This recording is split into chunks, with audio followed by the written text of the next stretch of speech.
This is really awkward. I don't want to do this anymore.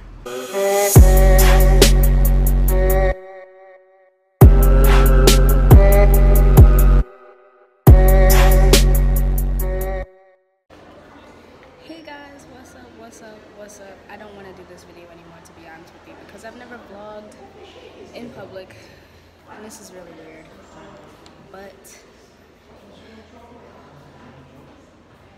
that's what I'm talking about. That's why I don't want to do this in public, because like, why are you staring at me? But I am at the Philadelphia Art Museum, and I chose to do the extra credit assignment for my class, which was to make a video. So basically what I'm going to be doing is I'm going to pick a piece of art that, I like, or whatever, and I'm basically going to take a picture of it, and then I'm going to voice over and talk about it.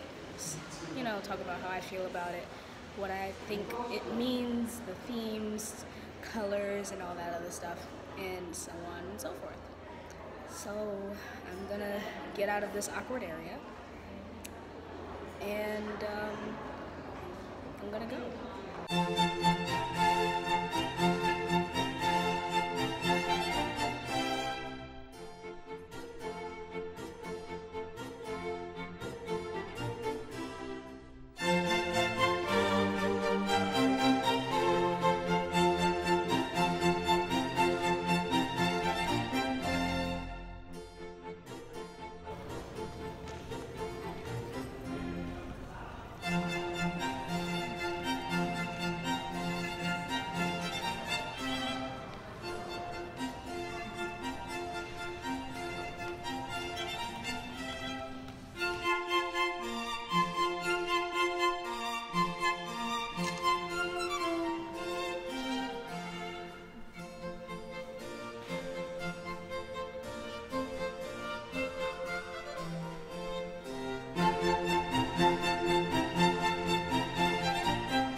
Okay, so I am here in the Philadelphia Art Museum, and I'm looking at let me go over here. I'm looking at the According to What painting on oil canvas. I don't even know really how to start. It's just so big, and it's really nowhere where you can really just start with this. It's very odd, but it's extremely interesting to look at, I have to be honest. I just have to keep coming. This is probably the 5th time I've come back to this one painting. Oh my gosh, you know what I just realized? At the very top on the left-hand side in the chair, it's somewhat like a part of someone's leg sitting in the chair.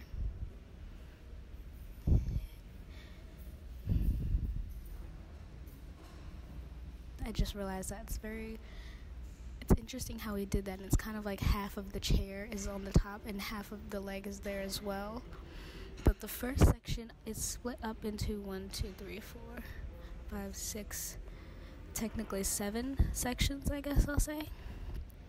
The first section, starting on the left, is somewhat very gloomy, and it says According to What on the very bottom, 1968, and signed J. Johns.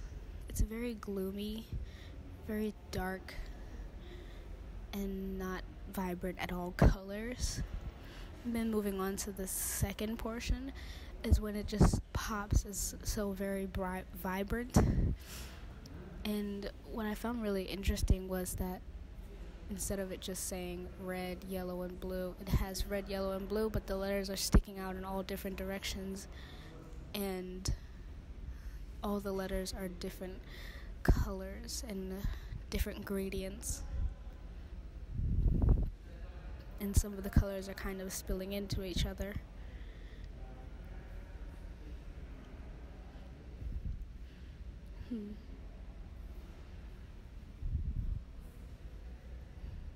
If I sound stupid, it's okay.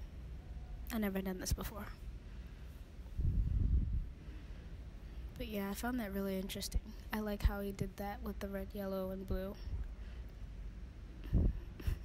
This is so weird. And then moving to the middle, the very middle section with the kind of like a color palette, I found that probably the most eye-catching. And I love how he paired the colors so well with what color background would pop out, like the yellow with the white background and green, kind of like a forest green with the gray background, and so on and so forth all the way to the bottom. And then next to that is kind of a really pretty gradient. I don't even know how exactly to describe it. The first thing I notice when I look at this is like a very gloomy, wide sea. Like when it's very foggy. That's what it kind of reminds me of. And one thing I also just noticed is that from the right end to kind of the middle is this very long, ripped piece of newspaper.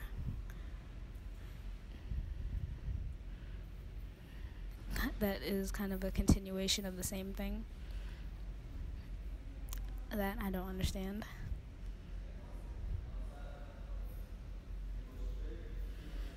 And then on the very end, it's I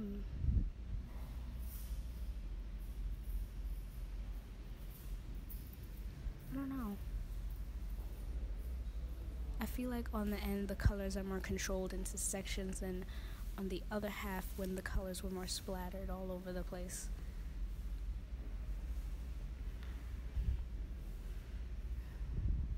And then also I realized at the bottom of the right hand side there is kind of a very misshapen and bent hanger, a wired hanger. And it's stretched out, and on the end of it is kind of spewing through a what it looks like metal spoon, which I found very different, I guess. And I just realized on the painting he sketched out the outline of the hanger where he would put it. Like the whole hanger before it was bent, and it kind of makes it seem as though it's like a perfect shadow, but then it goes into this very deformed, bent shape. And then you can actually see the shadow of it, but when I look at it, the shadow kind of looks like arrows pointing down to the other direction. That's interesting.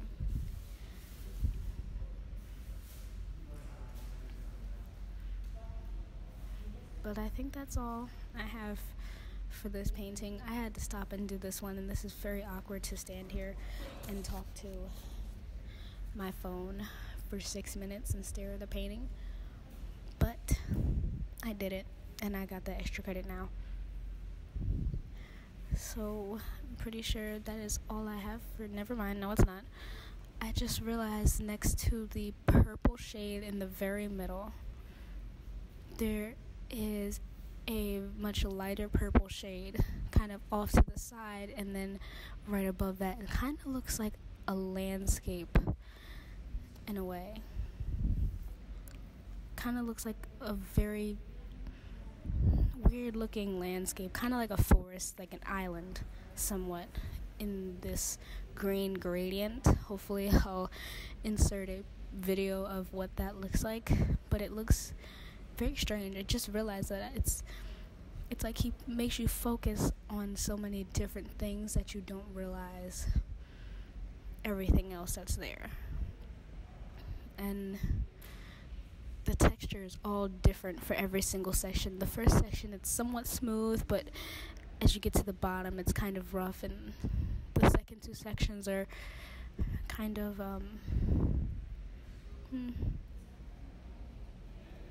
it's kind of all over the place. There's some parts that are smooth and some parts that are a little rougher than others. And the one thing that makes this painting different is that on top of the painting there's actual 3D elements added to it, so there is form and shape to this.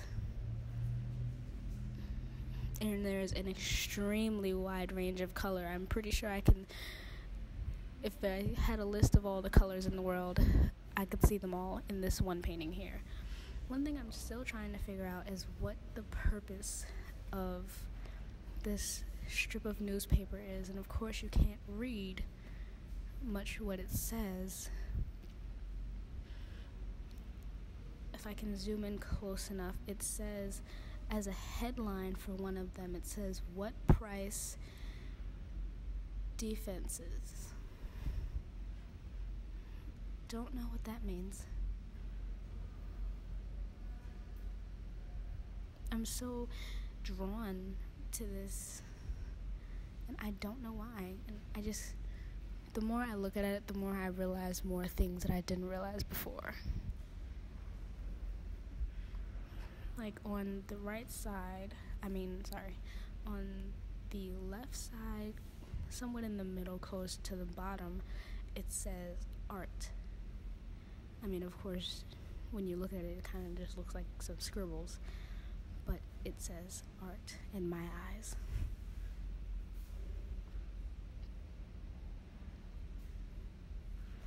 Now, I'm curious to know what is behind this sign that's at the very bottom of the left-hand side, because it looks as though that it is something on the back of this. It looks as though there's something on the back of it, that's gray. I don't know. I feel like there is. But yeah, it has been 9 minutes of me sitting in front of a painting and talking to myself while people walk by. This has honestly boosted my confidence, because now, someone walks in, I'm gonna keep going. But I feel like that's all I really have for this painting. I think I've talked enough, and I think I've explored everything that I can explore. I'm as close to the painting as I can be, and I'm pretty sure I've seen all the things that are hidden and in the open. So that is all. So basically, that's all I have for you guys. So have a nice freaking day, guys. I hope you guys enjoyed this. Follow me on all of my social medias, which you will see in the next clip, and goodbye.